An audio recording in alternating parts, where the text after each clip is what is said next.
بسم اللہ الرحمن الرحیم۔ السلام علیکم ورحمۃ اللہ وبرکاتہ۔ آج کی آیت: قل ادعوا اللہ او ادعوا الرحمن ایما تدعوا فلہ الاسماء الحسنى ولا تجهر بصلاتك ولا تخافت بها وابتغ بين ذلك سبيلا۔ ترجمہ: کہہ دو کہ تم خدا کو اللہ کے نام سے پکارو یا رحمان کے نام سے، جس نام سے پکارو اس کے سب اچھے نام ہیں، اور نماز نہ بلند آواز سے پڑھو اور نہ آہستہ، بلکہ اس کے بیچ کا راستہ اختیار کرو۔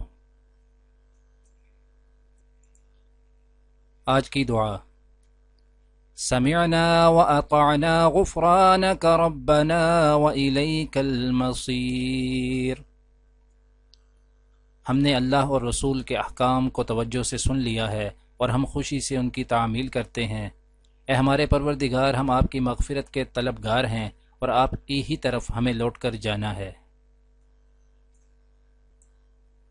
آج کی حدیث: حضرت ابو ہریرہ رضی اللہ تعالی عنہ روایت کرتے ہیں کہ رسول اللہ صلی اللہ علیہ وآلہ وسلم نے فرمایا، قیامت اس وقت تک قائم نہیں ہوگی جب تک دو جماعتیں مسلمانوں کی آپس میں جنگ نہ کر لیں اور دونوں کا دعویٰ ایک ہوگا کہ وہ حق پر ہیں۔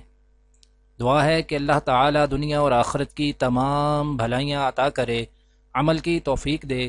سبحان ربک رب العزت عما یصفون وسلام علی المرسلین والحمد للہ رب العالمین، آمین۔